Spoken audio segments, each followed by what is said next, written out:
And from there, it grew. From that one night of just playing around on Instant Messenger, it turned into the first page of the story, and it grew.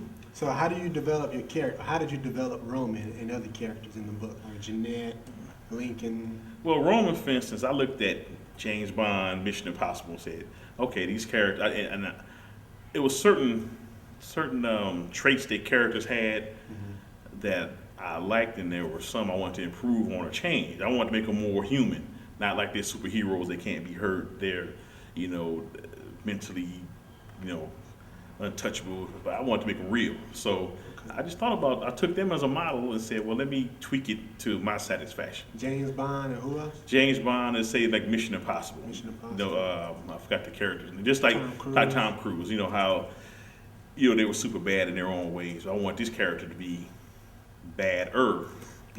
So what's Roman's flaw?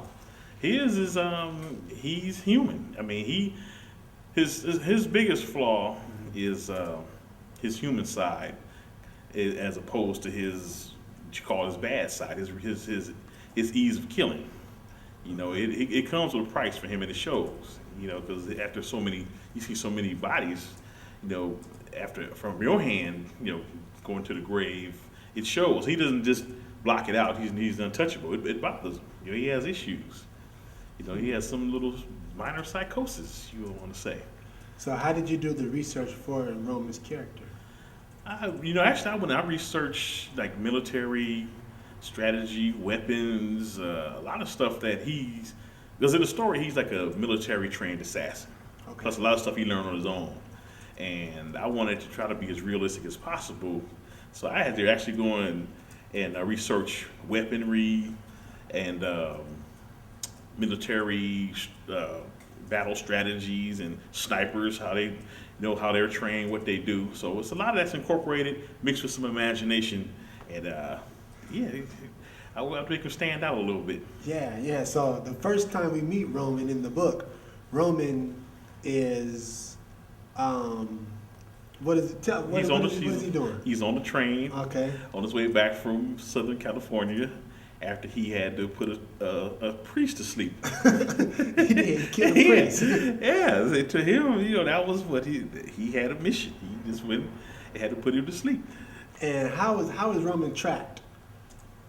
By Lincoln. Okay. Well, Lincoln is just think of the movie, the series Charlie's Angels. Okay. Where you had the guy Charlie. They never saw him, but he was always issuing out commands.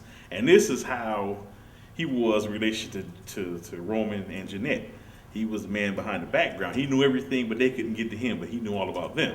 And he had pretty much blackmailed them into working for him. But the thing about it, they wouldn't just kill people indiscriminately. Everybody that they had killed or whatever, they deserved it. They were a bad person for some reason. Now, do CIA agents really blackmail?